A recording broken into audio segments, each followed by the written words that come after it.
Silêncio no estúdio, estamos gravando. Peraí. Como assim, velho? Não, porque vocês estavam conversando um monte de merda aí e eu tava divagando. Aí eu já tava entrando no modo autista aqui, agora eu tenho que voltar. Bem-vindos a mais um Surrealmente! Surrealmente! Estamos de volta! Surrealmente! Meu nome é Júlio Samico. Meu nome é Dimitri Cosma. Meu nome é Leonardo Almeida.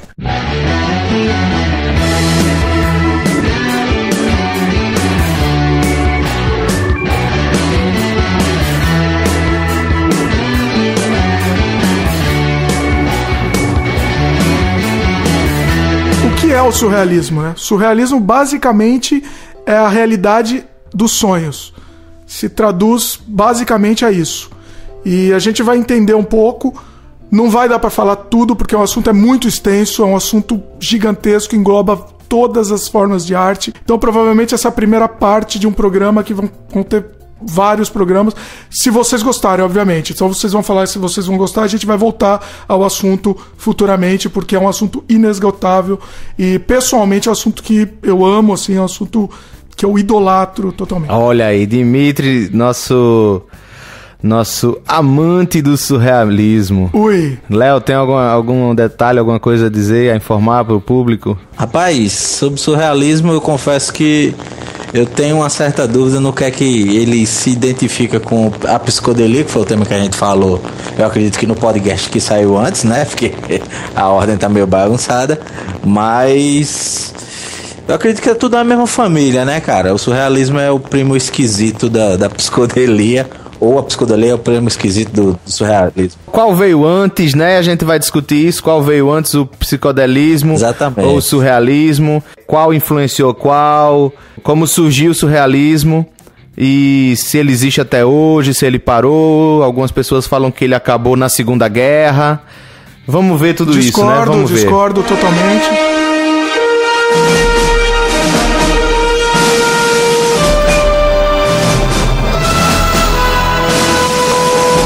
Muito bem, vamos falar de cinema surrealista.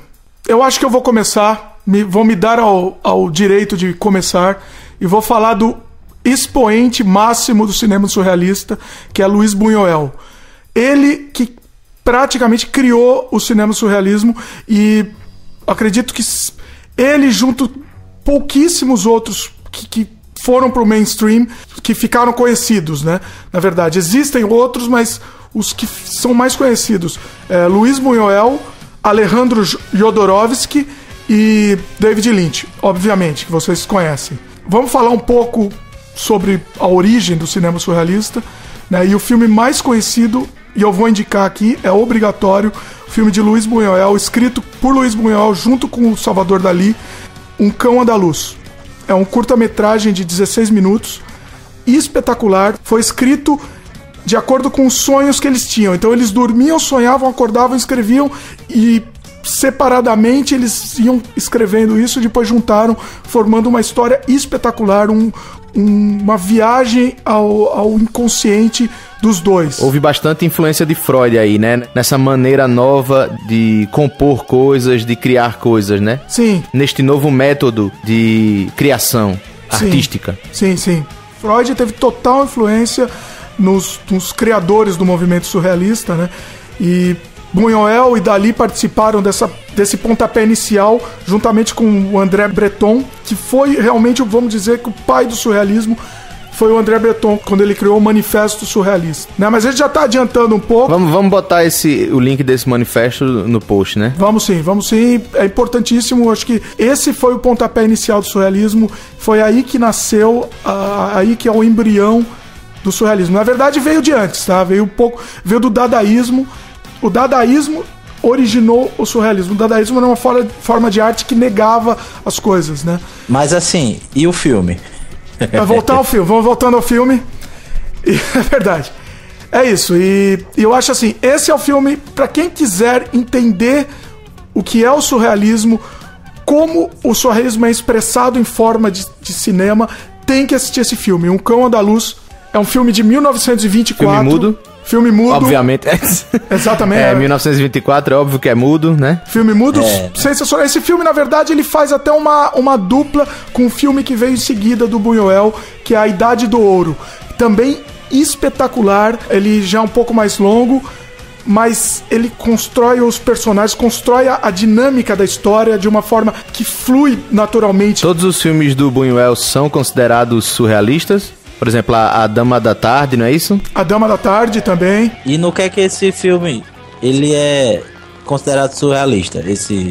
No caso, o primeiro foi por causa do sonho, mas esse segundo, qual é o elemento que torna ele candidato a ser considerado surrealista? Também é o mesmo conceito. Tudo que envolve o surrealismo, ele trabalha o conceito de sonhos, não necessariamente os sonhos de você estar dormindo.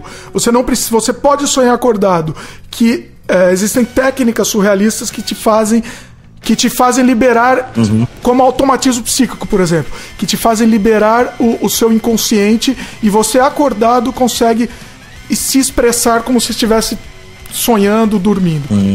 Você tira seus crivos e seus crivos, todo o seu bom senso, as suas travas psíquicas, e consegue liberar seu inconsciente e deixar ele fluir livremente. Aí me diz uma coisa, qual é o enredo? No caso existe um enredo, então, nesse segundo filme, ou simplesmente é uma aglutinação de situações inverossímeis? Qual é o enredo desse segundo filme? Na verdade, qual é o enredo do primeiro? O Cão Andaluz, ele tem uma história, ele tenta criar uma história linear, mas não tá bem claro. Você tem a sua interpretação para a história. Cada espectador vai ter a própria interpretação para a história. Mas é uma história linear, ele tenta contar uma história. Então, avançando aí muitos anos na frente, a gente tem, por exemplo, o David Lynch, né? David Lynch, que tem aquele...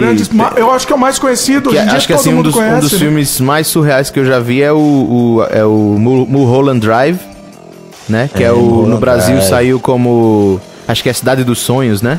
Sim. Que é com a Naomi Watts. Mas se é pra indicar um do David Lynch, vou até atropelar aqui o pessoal, as indicações. Azul. Não, o primeiro filme do David Lynch chama Eraserhead. Esse é um dos filmes mais bizarros, mais grotescos e uma narrativa... Tem nome nacional? Tem nome no Brasil? Acho que não, acho que se manteve como Eraserhead. Eu nem sei se foi lançado no Brasil oficialmente, assim. Você vai ter que procurar por fontes. Mas assim, o Mulholland Drive é interessante porque eu acho que muita gente deve ter assistido, pelo menos quem gosta de filme cult, né? Filme mais... que agora todo mundo chama de filme cult. Os hipsters, né? Os hipsters, todos devem ter assistido o Mulholland Drive. E assim, realmente ele tem muitos aspectos que você não consegue arrancar uma interpretação direta. Você tem que criar sua própria interpretação. Cara, mas assim, a raiz de qualquer interpretação é você criar, né, Júlio? Não existe interpretação objetiva, pô. Existe, não necessariamente, mas pode, existe você guiar o espectador, né? Você pode guiar o espectador, mas o surrealismo, esse é o interessante do surrealismo. Ele abre as portas para você fazer a sua interpretação. Não é uma história objetiva, nunca é uma história contada linearmente. Por exemplo, vamos voltar pro Mulholland Drive. Acho que é porque eu me lembro mais desse filme, porque sabe como é, né? Naomi Watts e tal. Enfim, é um bom motivo, inclusive. É um bom motivo para lembrar. Então, assim, ela é uma atriz, acho que canadense, se eu não me engano, né? Que vai pra Hollywood tentar a sorte como atriz, né? E aí ela começa a trabalhar em estúdio e tal, mas isso aí é o plot básico, né? Mas aí ela chega numa casa de uma tia dela, acho que é tia, e aí a tia dela não está lá. Aí de repente aparece uma mulher, quer dizer, coisas vão acontecendo e você não sabe muito bem o porquê, não tem muita noção. Ela abre uma caixa azul e de repente é como se fosse... Uns dizem que é a caixa de Pandora. Inclusive essa ideia de caixa foi criado no Cão Andaluz, que é a protagonista começa o filme segurando uma caixa e a gente não sabe o que tem dentro dessa caixa e termina o filme sem saber. Ah, então quer dizer que isso aí, essa cena do David Lynch, então já é uma homenagem ao Cão Andaluz. O Cão Andaluz criou tudo, né? Ele que pavimentou essa estrada dos filmes surrealistas, todos feitos depois. Eu posso dizer sem a menor sombra de dúvida que todos os filmes tiveram influência do Cão Andaluz. o que eu quero dizer com a interpretação, Léo, é isso. É que, por exemplo, se você assiste, sei lá, Star Wars, não tem o que interpretar. Tá tudo ali, né? Luke, I'm your father, não sei o que. Não tem. Se você assiste um filme surrealista, Quero Ser John Malkovich, por exemplo, você tem que inferir certas coisas, né? Não tá tudo ali, não tá tudo mastigadinho. O filme surrealista é, acima de tudo, uma experiência sensorial. É uma experiência que você vai trabalhar com os seus sentidos para conseguir ter a sua interpretação. E isso eu acho tão fascinante nesse estilo de filme. E não é muito feito, né? Não é muito constante, uma produção muito constante. Ele não tem um público tão grande, então ele é muito restrito. Eu posso indicar... Desculpa, voltando ao Luiz Buñuel, a pergunta que eu tinha feito anteriormente. O A Bela da Tarde, o La Belle du Jour, também é considerado surrealista ou pelo fato dele já estar mais velho, já adquire outra conotação? O fato de, por exemplo, o movimento surrealista já ser considerado como terminado, né? Oficialmente, né? Não, na verdade, assim, o Buñuel, toda a obra dele é surrealista. Algumas mais, algumas menos. Na verdade, a Belle de Jour é bem surrealista, assim, ele tem muitos elementos. Uma época que ele começou a fazer filme no México, porque ele não conseguia mais financiamento para fazer filmes na Europa. Então ele começou a fazer filmes no México, ele começou a fazer filmes por encomenda. E aí eram menos surrealistas. Eram filmes mais por encomenda mesmo. Ele pegava um roteiro básico e mas fazia do jeito Buñuel. Então ele fazia sempre você vai ver alguma coisa, algum elemento que tem um toque surrealista. O filme pode até ter uma história linear, como a Bela da Tarde tem uma história um pouco mais linear. Mas mesmo assim, você vai ver muitos elementos surrealistas. Você não vai ver geralmente nos filmes dele você também não vai ver uma conclusão muito óbvia. A conclusão do filme você vai precisar interpretar. E praticamente todos os filmes dele, mais ou menos, mas sempre tem bastante elementos surrealistas. Posso citar, só passando, 2 filmes dele que também são obrigatórios de serem assistidos. O Fantasma da Liberdade.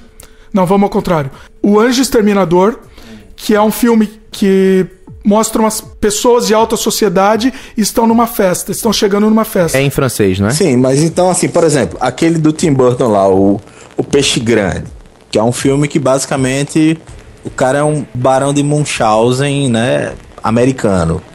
Aí o que acontece? O cara vai intercalando as histórias da vida dele com a própria narrativa do filme. Isso é considerado surrealista na visão de vocês? Esse filme pode ser considerado uma fantasia surrealista. Ele mistura elementos de fantasia. Eu já discordo. Eu acho que esse filme ele é bastante surrealista pelo seguinte, porque o contador de história lá, o Ewan McGregor, Obi-Wan Kenobi, nada daquilo é verdade. Ele não passou por nada daquilo. Aquilo era como ele contava a história, entendeu? Então é aquela história do sonhar... Uma romantização. Como foi que o Dimitri falou antes, sonhar sobre a realidade, né? Porque assim, minha grande dificuldade nessa história todinha, a gente até entrando logo, botando mais uma vez o carro na frente dos bois, minha dificuldade é só o seguinte: qual é a diferença, no caso do surrealismo, para psicodelia? Porque eu acho que é muito, muito próximo. Vamos deixar isso pro final, pô. Calma, deixa eu falar, filha da mãe. O que é que acontece? O surrealismo pra mim é você introduzir elementos estranhos no ambiente da história e esses elementos interagirem, eles não serem tidos como estranhos, entendeu? Eles simplesmente vão sendo aceitos como comuns e vão... E os interlocutores da história, os personagens, eles vão reagindo a eles, entendeu? E eu acho que é isso, é o inusitado sendo absorvido.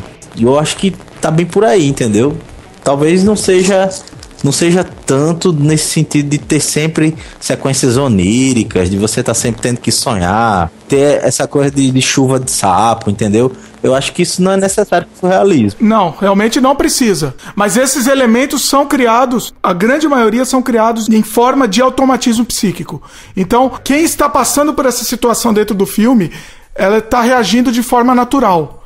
Agora, o criador, ele criou isso sem as barreiras do consciente. Então, no caso, as obras surreais estão mais para frutos de um método, sendo o surrealismo um método?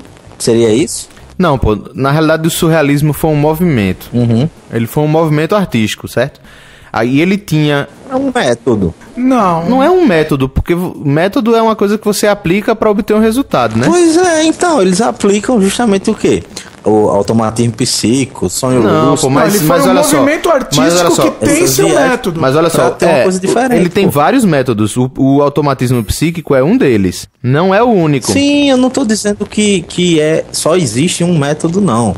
Eu tô dizendo que a ideia... Não, mas você tá dizendo que o surrealismo é um método. O surrealismo não é um Que o método. surrealismo é uma bandeira na qual se agregam várias ideias. O surrealismo é um movimento, pô. Assim como foi, sei lá, o parnasianismo na literatura. Assim como foi o cinema novo no cinema nacional brasileiro dos anos 60. Pessoal, que essa discussão é pro final, né? É. A gente tem que fazer no mas final essa dane-se, discussão. Não, já foi, cara. Ó, mas, por exemplo, mas é que daí a gente perde o fio da meada da coisa. Porque o no fio final da a gente meada- consegue linear, se né? o podcast é sobre surrealismo, o fio da meada, ele Pode está... ser surrealismo. Faz sentido. Faz sentido, Entendeu? faz sentido. Agora eu não posso falar Agora nada. tá certo. A Agora gente ganhou. botou o carro na frente dos bois porque na verdade não são bois. É um cano e um pinguim, entendeu? Sensacional. Ok, tudo bem. Então assim, o que é que acontece? E é porque eu estou sóbrio. Hoje eu estou sóbrio. Eita, caralho, 3 cavas sóbrio vai ser Todo lindo mundo hoje. sóbrio falando sobre o Esse é surrealismo. ótimo. É isso Na que verdade, o máximo de pega. picos que eu vou ter aqui vai ser dopamina por privação de sono. Então, olha só, se é pra ser surreal, Ó, vamos ter que... Parabéns pra você. parabéns pro meu pau de óculos. Que é isso, pô? Por quê? Não, isso é gay demais. Corta esse negócio, velho. Ai, gravando um podcast no aniversário do cara. Ó, se Essa liga. aí eu vou deixar, viu? Pelo menos Esse change gay vai ficar, viu? É, vai ter que ficar. Se liga esse negócio. Se liga, rapaz, ó. O Anjo Exterminador é um filme feito em espanhol na fase do México, do Buñuel. Ele já podia, numa época que ele já estava voltando pro surrealismo, depois de ter feito aqueles filmes por encomenda para ganhar dinheiro, então ele voltou com a carga total assim pro surrealismo. Então ele fez o Anjo Exterminador, O Discreto Charme da Burguesia, Bela da Tarde. Bela da Tarde ele fez na França. O da burguesia também. Também, perdão. O Anjo Exterminador, ele foi nessa época que ele já estava voltando ao surrealismo. E um outro filme que eu não podemos deixar de falar, que pra mim é uma dos melhores filmes do Buñuel, foi um dos últimos filmes dele, que é aquele meme, Voltei. como é? Que tinha coisinha Não, que calma. passava na Globo, naquela novela. Calma. Meu nome. O- Bichinho. Como é? Ali. Calma aí. O Fantasma da Que Liberdade. ferrei do gado, pô. Como é? Ele está querendo alterar Cara, mesmo tá- hoje, velho. tá difícil. Foi que Eu vou houve? trollar, no próximo eu vou trollar. Eu vou Foi que trollar. houve, Léo? Foi que houve? Não, é porque toda vez que alguém fala, não, aquele filme, como é o nome? Como é aquele ator que fez aquela outra peça? Aí eu começo a bagunçar, foi mal. Não, você pode pega- bagunçar, pô, não tem problema não. Sim, escuta, a gente não tava falando de um filme da busca do ouro e do cachorro andaluz, não? Tem certeza que tu não tá bêbado, não? Bêbado é outra coisa, né? Vocês não, porque vocês estavam falando. Esse do Fantasma da Ópera aí entrou no final aí. Fantasma bicho, da você falou Ópera, por cima, mas- assim, rápido. Relaxa, relaxa, porque eu relaxa. esqueci, é o Cão Andaluz, a busca do ouro, não, porra. Como é o nome do segundo filme do Buñuel? A Idade do Ouro. A Idade do Ouro. A Idade do Ouro pra Busca do Ouro é meio ponto, meu amigo. A prova tá meio certa, é aquele fezinho com o pau. Então, assim. Eu tô mais interessado nesses dois filmes, pô. Porque se eles são o bench, se eles são o modelo, é interessante a gente dar uma discorrida sobre eles, não? Na realidade, já falamos. na realidade, assim, esses filmes, primeiro assim, que são filmes mudos, né? E Sim. pelo menos o primeiro é um curta-metragem, o segundo também é, né? O segundo é um média-metragem. Média-metragem. Então, assim, eles foram muito importantes porque muita gente, muitos cineastas pegaram elementos deles e homenagearam. Porque esse negócio que Quentin Tarantino... Quem, por exemplo? O David Lynch, por exemplo. Todos. Cara, a adaptação é do Aronofsky? É não, né? Do David Lynch não, nem do Aronofsky. Vocês estão não sei se vocês estão Não, confundindo o você Aronofsky. tá falando do Aronofsky, Vocês né? estão confundindo com o Jodorowsky. Esse é outro É diretor. porque não é Joe, é Ro, né? Né? Vocês pronunciam Jodorowsky. Alejandro Jodorowsky. Não. Jodorowsky, eu sei quem é. Você tá falando do Jodorowsky, Darren Aronofsky, né? É o cara que escreveu Caixa do Metabarões, eu tenho um livro dele. Ele é quadrinista também, Não, ele é poeta. Ele é tudo. mágico, E ele é Jodorowsky totalmente é surreal também. pirado. Eu leio o livro dele aqui, cara, eu parei na metade, porque eu tava viajando no livro. Se é pra indicar algum do Jodorowsky, eu vou indicar El Topo. Mas eu não tava falando de Jodorowsky mesmo. Não, mas vamos pro Jodorowsky, que eu acho que temos que falar dele, ele é obrigatório, assim. El Topo é sensacional, e Santa Sangre. Também são filmes, são obras-primas do surrealismo, seguindo a escola Buñuel. Então, assim, tem uma história, uma linha de uma história que acontecem coisas inusitadas no entorno, que as pessoas assimilam aquilo com naturalidade. Cara, Jodorowsky, pô, ele é uma viagem pura. Se você já leu Caixa do Metabarões? O quadrinho? Não. Incal. Não lê nada disso, né? Incal é, sim. O Incal é um obra quadrinho também. O Incal, Caixa do Metabarões, ele escreveu essa bomba toda. Meu amigo, é a viagem. Inclusive, uma sequência de quadrinhos que ele escreveu, que é depois do Incal, ou é antes do Incal, peraí. Antes do Incal. É um dos melhores quadrinhos que eu já li na minha vida, cara. Muito viajante. Por causa da obra dele foi que eu comprei o livro, Psicomagia. E quando a gente for falar do livro, eu vou dar uma guaribada nele, mas é muito viajante, cara. E o Jodorowsky, assim, eu quero aproveitar para fazer um apelo, porque ele tá na ativa, ele tá trabalhando e ele não consegue financiamento para fazer os filmes dele.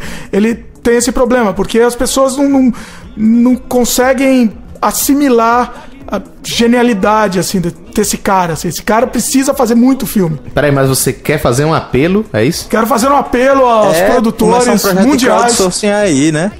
Temos que bancar esse cara. Esse cara precisa fazer mais filme. Verdade. Vamos fazer um crowdfunding, então. Tem que ser, tem que ser. Ele é chileno, vocês estão ligados, né? Que ele é chileno. Ele não é argentino, não? Eu não sei se ele é chileno, cara. Ele é chileno. Ah, tá. Porque na verdade ele mora na Argentina, né? Eu achei massa isso. Um beijo para las Argentinas. Falando em Jodorowsky, filme viajante, minha ideia quando eu fui pensar em filme surreal era justamente suscitar o conflito, né? Como o conflito já está instalado, já tá ficando até chato, na verdade. Então deixa eu falar logo do filme, pelo menos. Qual filme? Porque quando eu pensei em surrealismo, cara, eu pensei no filme Lars and the Real Girl, né? Com Ricardo Aru, que em português eu tô vendo aqui na Wikipédia que saiu A Garota Ideal, né? A Garota Ideal. Aí qual é a premissa do filme? Com aquele Ryan Gosling, né? Que é um dos atores muito massa, cara. Ele faz uns filmes altamente viajantes. Diga um filme bom que ele fez aí, porque pelo nome eu não tô ligado. Lars and the Real Girl. O Mundo de Leland, cara. O Mundo de Leland. O Mundo de Leland fantástico, cara. Também o Mundo de Leland fantástico. E fez aquele, pô, The Believer, pô. Que eu não sei como é que sai aqui no Brasil, mas agora eu continuo sem saber quem é, velho. Aquele que é lá em Souza, pô, do nazista judeu. Fantástico. Sim. Cara, não lembro, não. Um atorzão da porra, muito subaproveitado em Hollywood. Quem é o diretor desse primeiro aí que você tá indicando? Do Lars and the Real Girl. Cara, deixa a Wikipedia abrir aqui que eu digo. Mas assim, enquanto ela abre, eu vou explicar qual é a história do filme. O filme, cara, ele é dirigido por Craig Gillespie. Craig Gillespie, né? Gile de gilete, espie de espião. Como é? SPI cara, spy. É uma das formas de escrever spy, SPY, né? Assim, desculpa, cara, no meu curso de inglês em Caruaru não, foi assim. Foi engraçado. Aí, assim... Então, peraí, calma. O nome do cara é Craig, que é... Qual seria a tradução de Craig para português? Craig... É Gregório, cara, né? É Craig, cara. Gregório, espião da Gillette. Pronto. Pode ser. Tá aí. Vamos começar a traduzir os nomes, inclusive. Isso é interessante. Então, cara, a história do Lars and the Real Girl é o seguinte. Esse Lars, cara, é um cara altamente recluso, pô. Ele vive dentro de casa e por casa, você entende, ele mora na garagem da casa vizinha, né? Mora na garagem da casa. E na casa mora o irmão dele com a mulher. E aí a mulher fica sempre tentando apresentar ele pras boizinhas e tal, pra ver se ele faz alguma coisa da vida, mas ele nunca consegue sair. Até que um dia esse filho da mãe, ele acaba chegando num catálogo dessas bonecas reais, sabe? Real Dolls. E aí ele encomenda... Real Dolls, eu sei, pô, tô brincando. Vocês veem putaria, eu sei disso. Real Dolls são aquelas bonecas com chita, né? Aquela que tem aquela bocona em ó, inflável, só que de silicone não inflável, né? No caso, que aparentam ser mulherzinhas de verdade. Isso é coisa de japonês, né? É, coisa de japonês, pô. Coisa doente. Aí assim, não que o teu japonês seja doente, mas boa parte dessas doenças vem do Japão. Então, exatamente. Faça uma inferência. Então assim, Real Dolls. Então ele acaba comprando uma Real Doll dessa aí pela internet. Aí chega, pô. E aí todo mundo fica, meu irmão, e agora? E aí o filme, ele parte dessa premissa, pô. Ele trata a boneca como se fosse uma pessoa de verdade. Ela tem um nomezinho que eu não me lembro agora. E aí a história vai rolando e todo mundo faz, e agora? Leva ele no psiquiatra. Aí a psiquiatra não, a médica lá da cidade, ela olha e fala, é melhor não contrariar, né, meu amigo? É a resposta padrão, todo médico, né? Que se não é virose, é melhor não contrariar. Gaseou as aulas de psiquiatria. Então o que acontece? Aí todo mundo faz, beleza. A turma começa a aceitar, pô, a boneca. E aí é que começa a viagem, porque a boneca começa a ter vida social, pô, e arrastar o Lars pra essa vida social, pô. E aí tem tudo, ela se depila e tal, e eles brigam.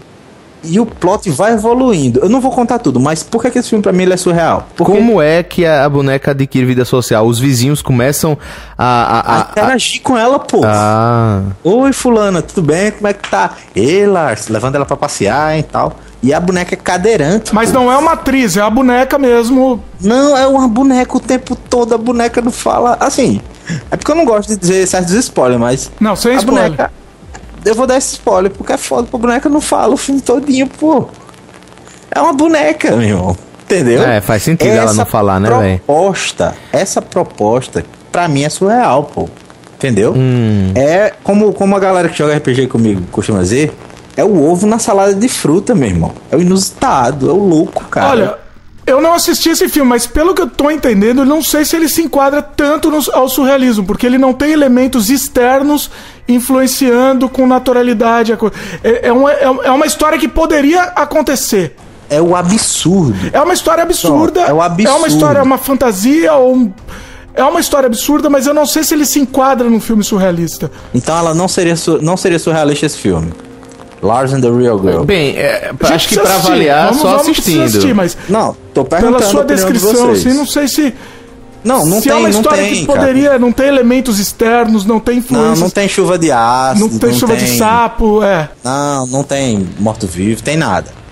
É situacional o filme, pô. Comédia da vida privada ao absurdo. Então, Dimitri, e tem um filme relativamente novo aí que eu creio que tem a ver com o surrealismo. Não é muito colorido, não é muito psicodélico como alguns filmes surrealistas são. Mas trata de sonho, trata da realidade do sonho, da confusão entre realidade e sonho, que é o Inception, do Christopher Nolan. Tem algum aspecto surrealista nele? O que é que você acha?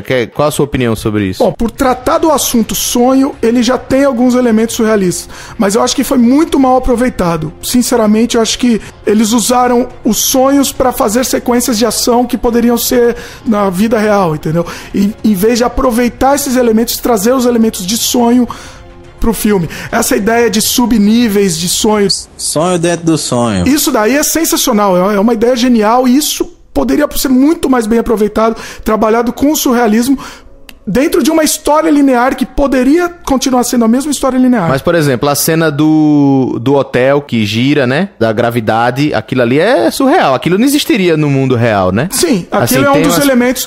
É um elemento surrealista que usa a parte da cidade se dobrando também. Putz, sensacional. Mas eu acho que foi muito pouco usado. Da metralhadora, pô. O cara chega, você não tá nem com nenhuma arma, o cara... Não, mas eu acho que, assim... a ideia é uma espetacular ideia, mas eu acho que foi mal usada.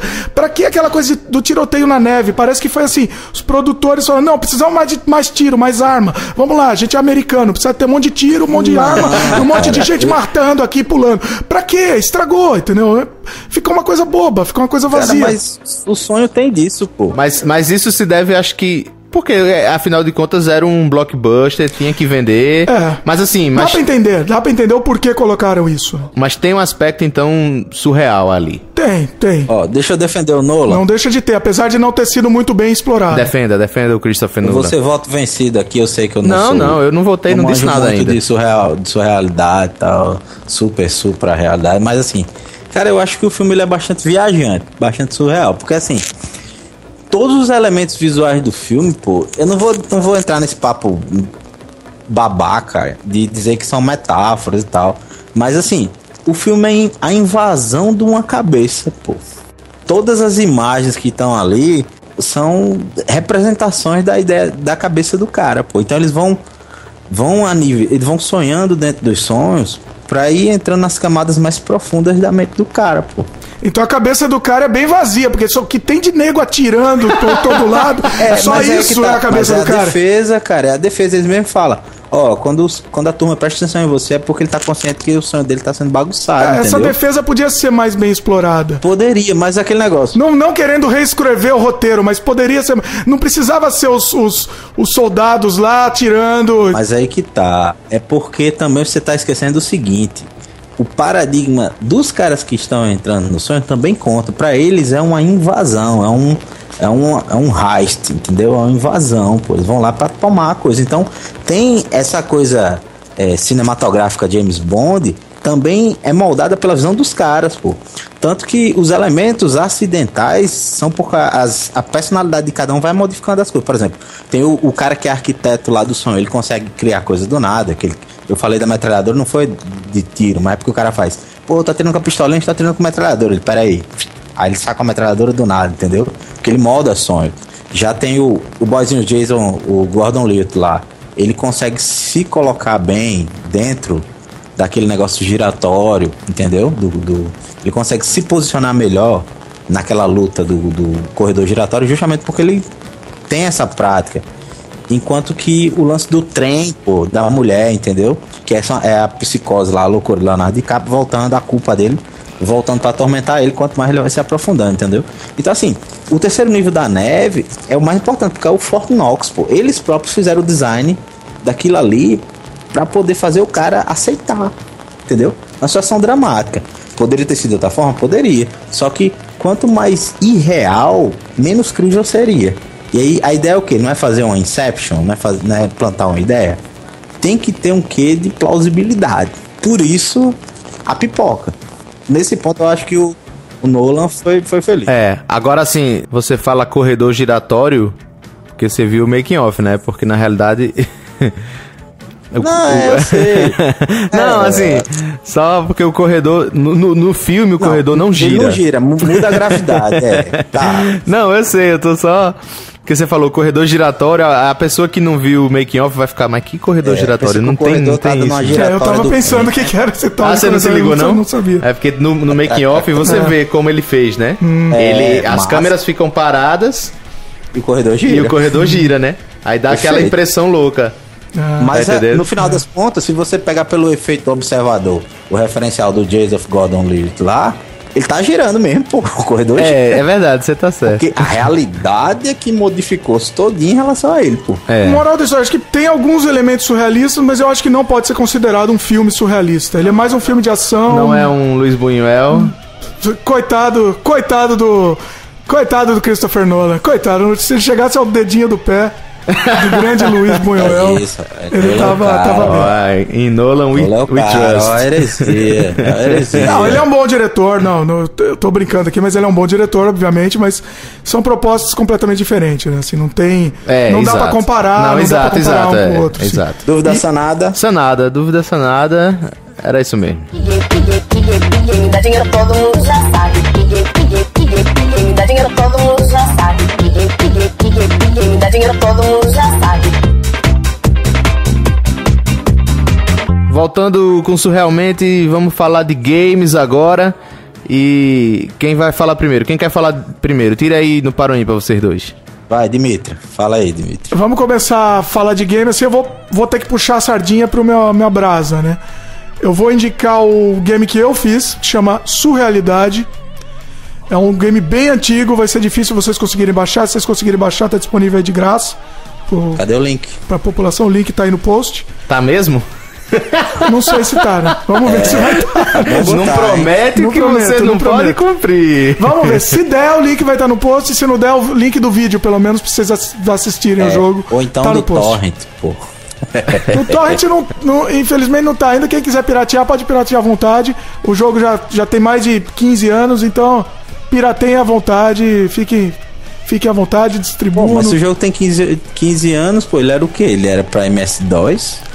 Não, ele é um game. Não, ele é um game pra Windows.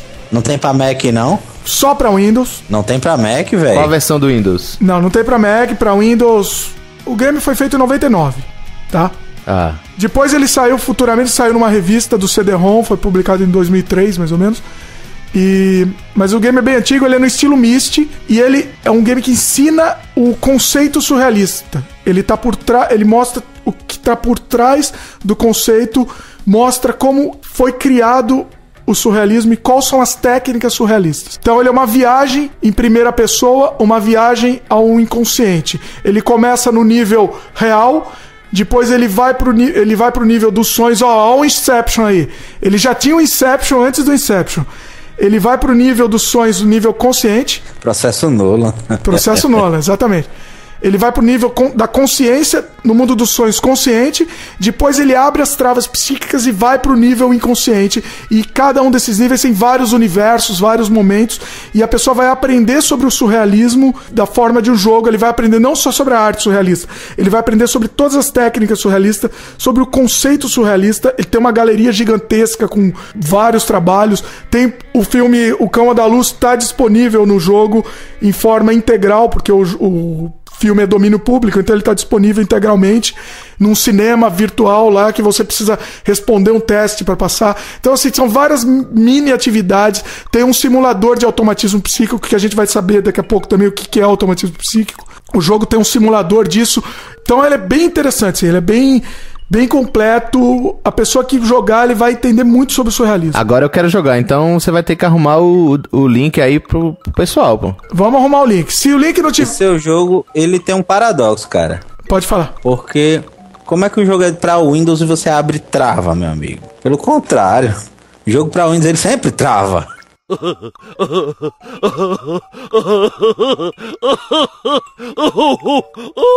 Bom, é melhor que pra Mac, porque pra Mac é só travado, né? Trava, você não roda nem flash nele, por exemplo. Eita, mas assim, Ainda bem que não roda flash. esse jogo é pesado? Como é que é o gráfico dele? Não, o gráfico dele é pré-renderizado, né? Ele é bem no estilo Myst. Vocês conhecem o Myst, aquele jogo de quebra-cabeças, adventure, que você navegava por ambientes pré-renderizados. Então, assim, ele é bem datado. Hoje em dia o gráfico dele é bem pobre, né? Mas o roteiro ainda é um bom roteiro. Tem personagens, você conversa com esses personagens em diálogos de ramificação. Então, cada personagem você tem que descobrir a personalidade dele para conseguir avançar. Tem inventário para você pegar item. Tem cheat code. Cheat code, tem vários cheat codes, tem easter eggs. Pega o Konami Code, cima, baixo, trás, frente, BA. Esse daí tem um quase parecido, mas... Tem música escondida, bastante música escondida. Tem um monte de coisa escondida pra pessoa navegar lá e encontrar e descobrir. Então, assim, é um jogo que o normal dele, você pode terminar o jogo, você vai ter visto, sei lá, se você terminar ele linearmente, só o que você precisa fazer pra jogar, você vai ter visto 20% do jogo. Então, assim, o resto você vê opcionalmente. Se você muita quiser side quest, então. Exatamente, um monte de side quest. Se você quiser se aprofundar em determinado assunto, você vai. E tem bastante diversão, assim, é um jogo bem divertido. Ele tá bem datado, talvez hoje em dia vocês achem ele horrível, e assim, ele é horrível mesmo, assim. Tem quase 15 anos. Você tá falando em termos de gráfico, né? Graficamente. Ok. Agora, em termos de roteiro, ele é muito bacana ainda, ele tá bem afinado, assim, o roteiro dele ainda... O gráfico não presta, mas o roteiro... O roteiro, exatamente. Você se garante. Me garanto. O gráfico, não comento muito sobre ele. Quando é que vai sair o upgrade dele, pô? Quem sabe em agosto de Deus. Agosto do cão. Agosto do cão pode ser também. Que é isso? Acho que tem mais a ver, inclusive, com o tema. Nossa. Léo, Diga, amor. Vossa Senhoria tem algum jogo surreal pra nós? Rapaz, na verdade, eu tenho um jogo e uma dúvida. Vocês querem o que primeiro?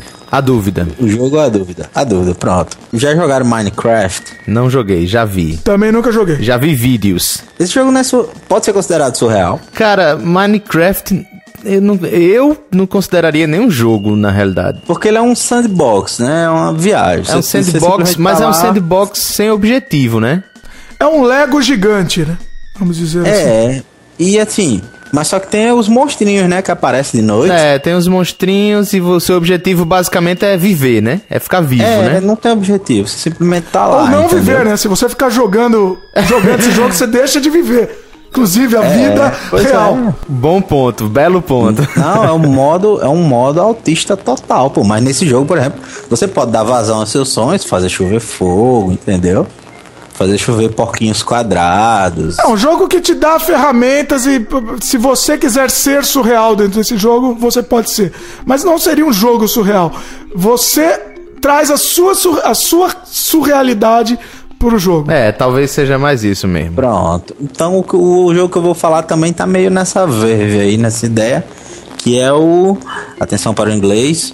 Scribblenauts. Ou Scribblenauts, com 2 Bs. Que é o jogo que você tem que ir... Vamos fazer um desarranjo aí desse título, né?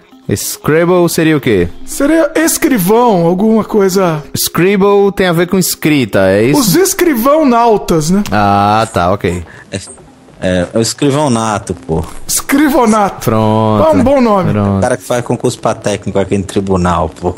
Ah, tá, ok. Pronto, então escrivonato, que já nasceu escrivão. É o escrivão, pô. É o cara que já nasceu escrivão. Ele tem a vocação pra ser escrivão. Então seria o filho do escrivão antes da mudança da Constituição, não é isso? É, positiva. É, essa foi muito obscura, hein, Júlio? Pra quem não entendeu, te vira, boy. É, se vira. Então, do que é que trata o Scribblenauts, né? O Scribblenauts é um jogo bem... O gráficozinho bem bestinha, bem estilizadozinho, em que você tem que ir do ponto A ao ponto B e pegar uma estrela. Só que aí o método pelo qual você faz isso é inserindo elementos acidentais dentro do jogo para o seu bonequinho interagir com ele. Então, tipo, você digita lá, tem um tecladinho e você digita bumerangue, aparece um bumerangue. Aí você bota o bumerangue no boneco, o boneco pode jogar o bumerangue. Você bota lá bicicleta, aparece a bicicleta, ele anda nela.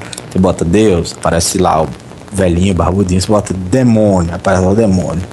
Só que assim, eu acho esse jogo bacana porque ele trabalha a ideia das palavras, né? De você ir pensando em formas inusitadas de se chegar à estrelinha lá, ao fim. Só que eu acho o jogo um pouco limitado porque eu botei várias palavras e não tinha. Tipo, eu botei lá vibrador, não tinha. Botei guild, não tinha. Eu botei prostituta tailandesa, não tinha. Entendeu? É um problema sério desse jogo. Eu achei tem que muito reclamar com... assim, mas tem quem gosta, né? Pratada de feijão com arroz, não tinha. Então assim, a gente vai ficando frustrado, né? O jogo é isso. Realmente, é frustrante. Você botou tudo que você gostava e nada aparecia, né, Léo? Não, tudo que eu gostava não. Conceitos inusitados. Porque, tipo, você bota woman, aí aparece uma mulher. Aí você bota, sei lá, bitching, um negócio assim, aí aparece uma mulher mais tipo vadia, é uma mulher mais escrotinha. Ah, é? Né? Ah, tipo, tá. Aí você, pô, qual é o próximo? Make out, né? Aí elas não make out, entendeu? Aí não tem graça. Vale lembrar que é um jogo pra Nintendo, né? Não, mas tem pra celular. A família Nintendo não permite essas coisas. Ah, velho, família Nintendo tem aquele Capitão Custer, pô. Não seja por isso. Como assim? Esse é do Atari. Custer Revenge. Desde a época do Atari que a Nintendo Grande fez clássico. sacanagem. Mas todo podcast que fala de jogo, que fala de sacanagem, tem que falar desse jogo, né? Ah, sim. É. Isso é clássico. Sim, é porque Desculpa, cara, que eu te Não, falo, não. Porque foi que eu me lembrei. Não precisa pedir desculpa, não. É uma ideia fixa que o Léo tem, né? Assim. De quê? De sacanagem ou do Capitão Custer? Não, do Custer Revenge. Não. Eu nunca nem joguei isso aí, velho. Na minha época de Atari era só River Raid e Enduro, pô. Não precisava de mais nada, não. Na Atari tinha o X-Men também. Outro clássico. Não, esse aí eu vi no Cracked. Mas o Custer Revenge é interessante porque você é um capitão e o seu objetivo é estuprar uma índia que tá presa num poste. Com sua piroca de 3 pixels. É. Isso era uma coisa normal pra criançada jogar numa tarde ensolarada.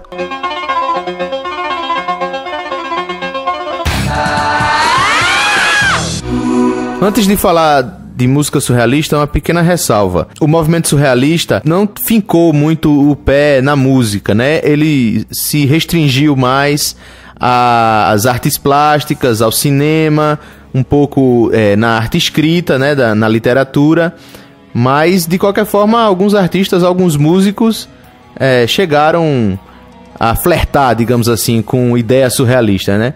Então, o Léo vai falar agora de uma banda que, inclusive, é uma banda bem atual. Fala aí, Léo, qual é a sua dica surrealista? Cara, eu acho que a gente tem que falar obrigatoriamente do K-Computer, cara, do Radiohead, porque o clipezão lá do Paranoid Android é altamente viajante e não tem nada a ver com a letra da música. A própria letra da música não tem nada a ver com nada. Então, assim, é simplesmente um fluxo altamente subjetivo de ideias. O clipe ele é em desenho animado, mal animado, e os bonequinhos vão lá, eles saem, de repente estão conversando com a mulher, aí do nada eles pulam, puxam uma faca, tem uma briga, aí sobe um anjo, bota o clipe aí pro povo ver. Tem nada a ver com nada. Se vocês forem olhar a letra da música, a música não fala de nada. E eu acho que a dica é o bom e velho OK Computer, né? Uma pergunta, você tá dizendo que é surrealista pela música ou pelo clipe? Os dois, somatório. Mas assim, se você simplesmente ouvir, você vai notar essas características surrealistas? A letra da música realmente, ela... Porque assim, uma das maneiras de se produzir uma arte surrealista é, como o próprio manifesto surrealista, é aquela coisa que as ideias simplesmente vêm, né? Sim, você fala o que vier à cabeça. Exato. Então, as frases desconexas, tudo mais, e isso realmente a letra tem. Pega as estrofes, ó. Por favor, você poderia parar o barulho, eu tô tentando descansar de todas as vozes de galinhas não nascidas em minha cabeça. O que é isso? Posso ser paranoico, mas não Android. Entendeu? Tá, então perfeito. Nesse caso se enquadra perfeitamente. E o clipe ajuda pra caralho, porque ele também não tem nada a ver com a letra, pô. A própria história não tem nada a ver com nada. Então assim, veja aí que você vai entender o que eu tô dizendo. Dimitri, você vai falar de uma coisa bastante conhecida do público, né? Uma coisa muito conhecida, todo mundo conhece. É bom dizer pro pessoal que a ironia reina.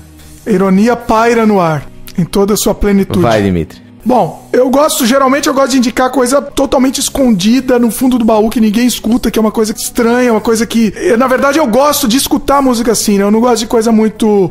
Você pode me chamar de hipster ou do diabo que for, mas assim, eu não gosto de coisa muito... Hipster! Todo mundo tá ouvindo e tal, eu não tenho muita paciência pra isso. Não é uma questão de ser do contra, não é nada, mas é simplesmente uma questão de paciência. Eu acho chato, eu não tenho paciência. Se eu começo a escutar, já tá chato, não me diz nada. Então assim, eu vou indicar uma coisa totalmente obscura, totalmente bizarra, grotesca até certo ponto. É uma cantora chamada Marli, brasileira. Eu não sei qual é o processo de criação dela, não sei se é ela sozinha, não sei se tem alguém por trás fazendo essas músicas junto com ela, mas, Júlio, coloca um trecho aí pra gente, coloca um trecho dela. Eu vou contar uma história, você vai se surpreender. Ó, ouvimos esse, agora vamos ouvir mais um, ó. Só pra não ser uma coisa só. Uma divina explosão, risco de poeira, som de constelação da Rainha Galáctica. Pra não perder o costume. Vamos. E eu acho que é importante, mas de tão bizarro, eu acho que vale a pena mais um. Vai lá. Só vem de 2.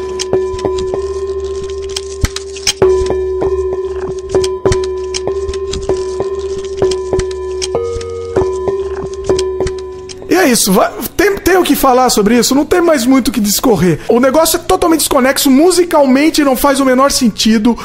A letra não faz o menor sentido. Agora, se vocês olharem o clipe dessas músicas, tá no YouTube, também vale a pena procurar por Marli. Simplesmente Marli, não tem sobrenome, não tem nada, é Marli. Mas se você buscar por Marli no Google, encontra fácil assim, porque nomes únicos são difíceis, né?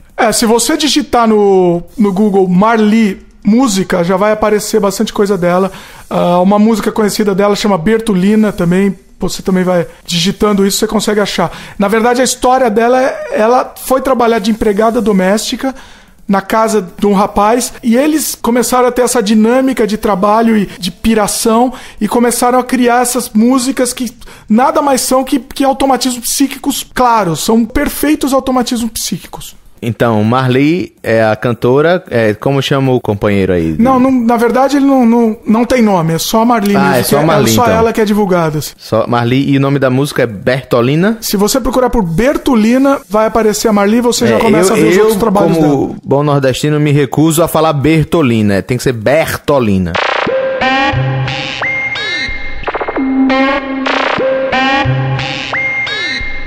Vamos passar a conhecer um pouco mais do surrealismo, né?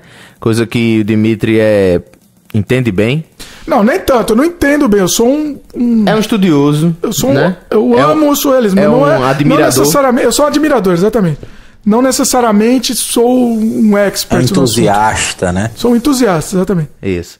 Então, a gente pode começar a falar de quem, Dimitri? O surrealismo veio do dadaísmo, não é isso? Na verdade, veio antes disso, tá? A gente pode citar o primeiro surrealista, foi um pintor chamado Bosch, na época da Inquisição, e ele pintava quadros religiosos, só que ele deixava fluir totalmente a loucura dele, e ele usava o subtexto, entre aspas, de pintar algo religioso, pintar, por exemplo, a visão do inferno, e ele usava esse subtexto, que ele estava liberado, ele não ia para a fogueira, porque ele estava pintando o inferno, ou seja, ele estava representando algo que existia, certo? Entre aspas. E ele deixava fluir a loucura dele, o inconsciente dele nessas obras. Até vamos colocar no post alguns links que eu acho que precisam conhecer o Bosch, esse pintor espetacular que foi o precursor. Na verdade, ele foi o primeiro surrealista da história.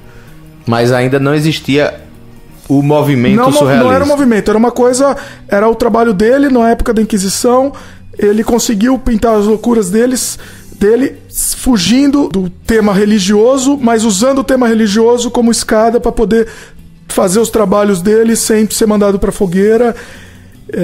É muito interessante a história do Bosch, acho que vale a pena conhecer. Isso na época da Inquisição. Na época da Inquisição. Da Igreja Católica, né? Mas aí a gente vai lá pra frente. Vamos pra frente. Depois do dadaísmo, que foi esse movimento que foi o estopim pro surrealismo, era um movimento de negação.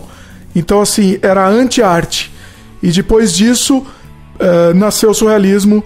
André Breton escreveu esse manifesto surrealista que ensinava, além das técnicas, mostrava também um pouco do conceito. Acho que vale a pena, quem quiser se aprofundar mais no assunto, ler o Manifesto Surrealista. Está disponível na internet, de graça, dá para baixar, vale a pena conhecer. Isso nos anos 20, nos anos 20 e 30, por aí. Exatamente, foi entre as guerras. E assim, tá quase uma entrevista, né? Qual seria o pilar do surrealismo? O que é que você pode dizer assim que define isso aqui é surrealismo, isso aqui não é? Por quê? Qual seria a característica básica para uma coisa, para uma pintura ou um escrito ser considerado surrealista? Esse embrião do nascimento do surrealismo, eles definiram como o que é o surrealismo, é o automatismo psíquico. Além do mundo dos sonhos, né, de você abstrair o mundo dos sonhos, de você levar isso pro consciente, é o automatismo psíquico, que é a forma de você deixar fluir a sua irracionalidade de maneira controlada e poder criar com isso. Mas tudo isso são teorias, né? Porque é a mesma coisa, por exemplo, fazendo uma comparação bem grosseira, né? O socialismo científico e o socialismo que é aplicado na China hoje, por exemplo. São coisas totalmente distintas. Um é teoria, o outro é a prática. É a mesma coisa um artista que se propõe a fazer vamos dizer, um quadro surrealista, você não tá na cabeça dele para saber se ele tá realmente totalmente livre ou se ele tá segurando a mão um pouco para ter uma curvinha mais... Tá entendendo? Sim, com certeza. Isso é uma boa análise, porque o que aconteceu? Os surrealistas do movimento romperam com o Dalí. Falaram que o Dalí não era mais surrealista. Por quê? Eles acusaram ele de estar sendo maneirista, que é ele tá repetindo o trabalho que ele já sabia que fazia sucesso, e ele não estava mais usando as técnicas. Então, os primeiros quadros dele teriam sido verdadeiramente surrealistas, né? Sim. Segundo os companheiros. Os ex-companheiros. Mas ele, como o Dalí teria percebido, isso aqui tá fazendo sucesso, eu tô vendendo bem, então eu vou manter isso, essa e aí técnica aqui, né? Exatamente. Que era que um dia talvez até tenha sido surrealista, mas hoje já não é mais. E sem contar que ele começou a usar da imagem dele, né? Então ele começou a virar um ídolo pop. Ele não era só um começou pintor. a se tornar pseudo, velho. Exatamente. Mas eu discordo disso, viu? Pra mim, eu acho que o Dalí foi sempre um espetacular até o final. O pseudismo dele ele ainda era true, velho. Exatamente. Boa análise. Não, gênio. Não, agora eu tô me pensando. No pseudismo dele, Dalí era ele true. Ele ainda era true. Porque Total. aquele bigodinho não enganava ninguém, não. True com 2 U. Perfeita definição. E assim, o movimento em si, propriamente dito, acabou mais ou menos ali nos anos 50, né? Sim, mas não teve uma coisa oficial, né? De acabar o Mas movimento. não quer dizer que não se façam mais trabalhos surrealistas hoje em dia, Sim, né? o surrealismo ainda continua. O que aconteceu hoje em dia, né? O surrealismo virou arte pop. Tanto é que isso fomentou até uma discussão aqui no podcast. O que é surrealismo, né? O que poderia ser enquadrado? Hoje em dia, a linha do que é surrealismo tá muito ampla. Então, qualquer coisa pode virar. Um comercial pode ser surrealista. Aquele comercial do Old Spice, por exemplo, é considerado surrealismo? Totalmente. Existem centenas de comerciais. Eu acho que o comercial da Old Spice vale a pena até a gente colocar o link no post. Cara, o Andy Warhol, o cara lá da capa do Velvet Underground, Nico, ele é considerado surreal? Não. Não, por quê? Porque aquilo é pop art e não é surreal. Aquilo não tem a capa por exemplo, desse disco. É uma banana, simplesmente. Não tem. Pô. É um ícone, ele estranho. simplesmente reverteu um ícone, não. Nesse caso, não tem nada de surrealista. Por que não? Na minha opinião, é difícil avaliar se ele é surrealista ou não, porque é como eu venho frisando. Você não sabe o que se passa na cabeça do cidadão quando ele tá ali fazendo... Sim, porque eu acho que o que importa mais não é o resultado final, assim, não importa o resultado final, não importa se é colorido, se é feio, se é bonito. O que importa é o método. Essa é que é a grande dificuldade de se analisar se é surreal ou não. Tá, interessante. Boa análise. Porque a ideia básica do que eu percebi do surrealismo é essa. É criar uma coisa a partir de um sonho. Se você sonhar uma coisa bonitinha, se você sonhar com um céu azul, um céu de brigadeiro... Mas tem que ser necessariamente sonho? Não necessariamente não um sonho na questão... Pronto. Não necessariamente um sonho quando se está dormindo, mas um sonho no sentido de que tem que ser uma coisa que parta do seu inconsciente. Sim. Então, se você, sei lá, se o seu inconsciente tá lhe mostrando um céu de brigadeiro, um céu azul com umas nuvenzinhas brancas, e você pintar isso vai ser surreal. Um coelhinho fofinho. Mas a visualização... Sim. Então, toda a visualização é surreal. Em tese, sim. Todo o processo de visualização... Por exemplo, eu tava viajando o seguinte, você falou de... Mais tem ou que ser aí menos. de inconsciente, mas, por exemplo, em um processo... De novo, eu vou falar dela, mas em uma paideia, uma maiêutica, um processo de ping-pong mental... O Léo gosta no qual de os falar caras vão- difícil. Livre associação de ideias, pronto. Era onde eu queria chegar. E uma livre associação de ideias, por exemplo, não pode ser considerada surreal, mas ela não necessariamente é intuitiva, pô. Também. Sim.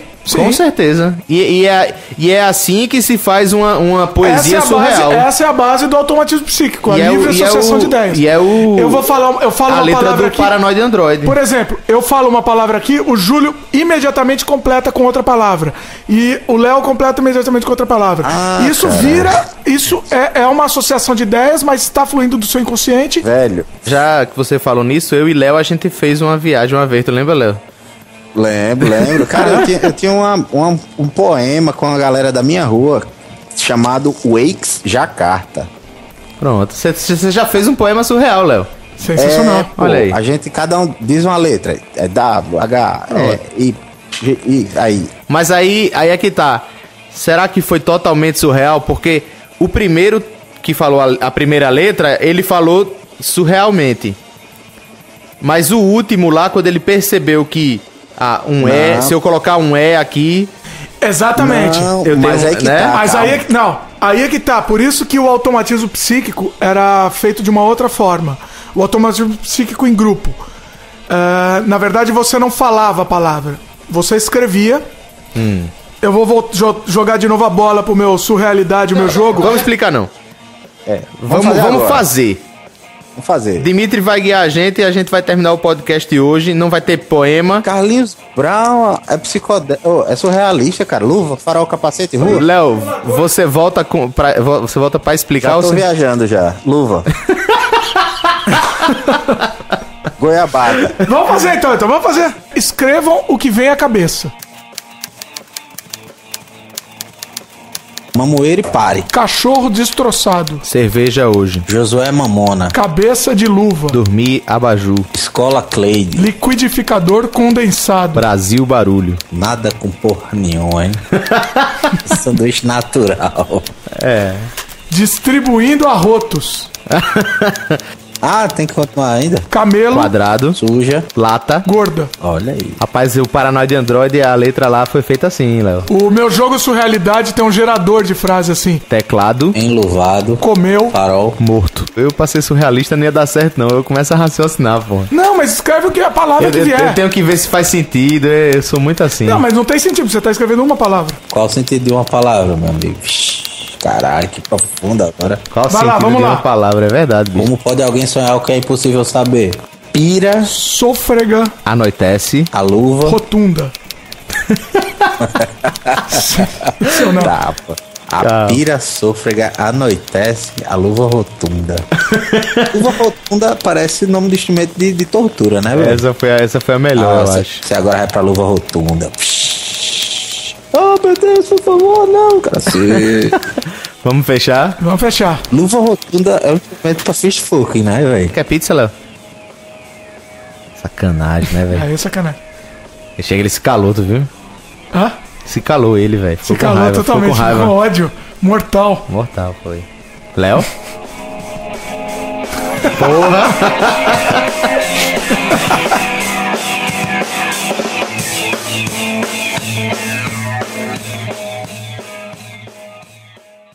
Então, galera, esse foi o nosso podcast surrealmente sobre surrealismo.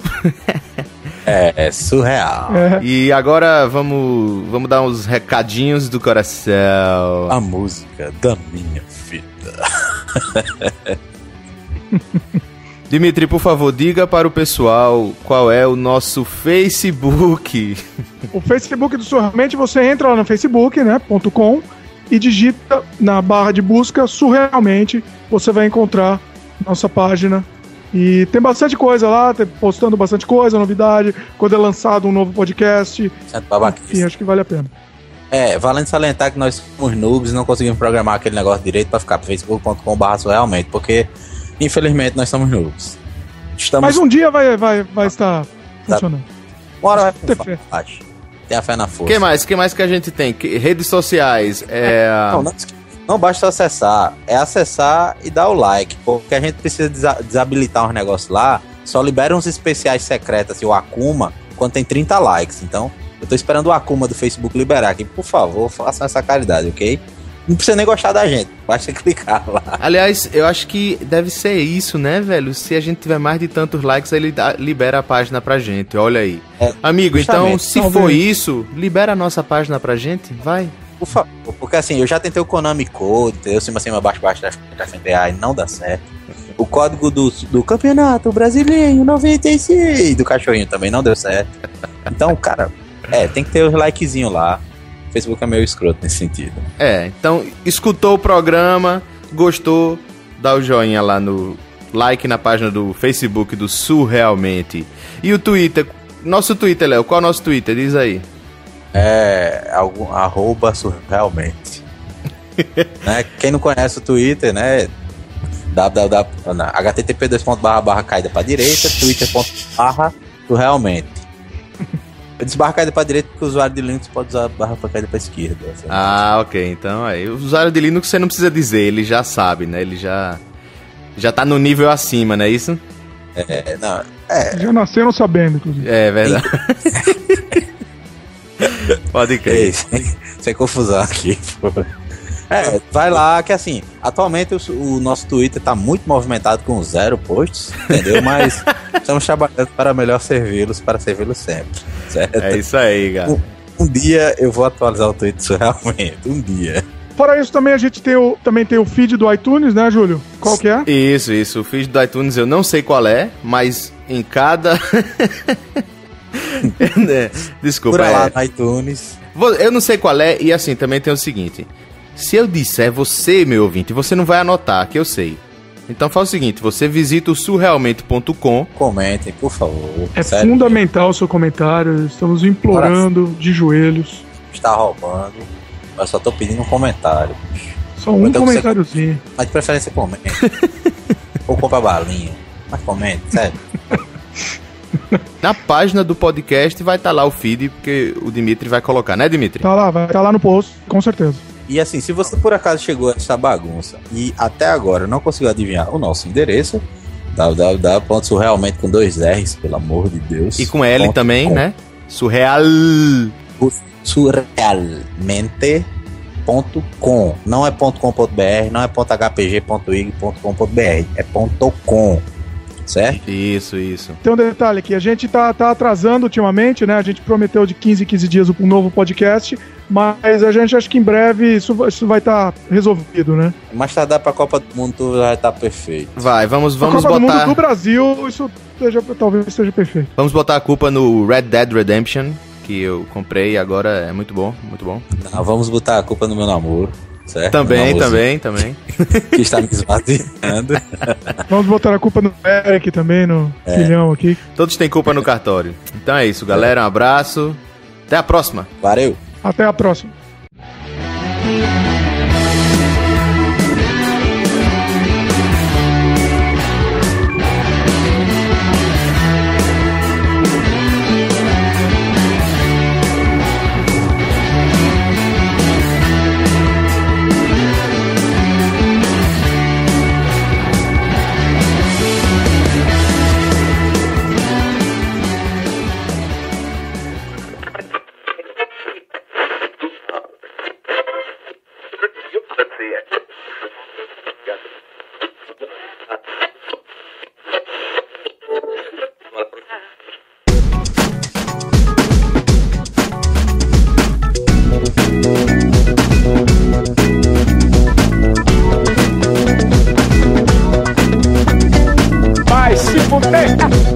Vai se fuder, muito obrigado. Vai se fuder, vai se fuder, muito obrigado. Vai se fuder, vai se fuder, muito obrigado.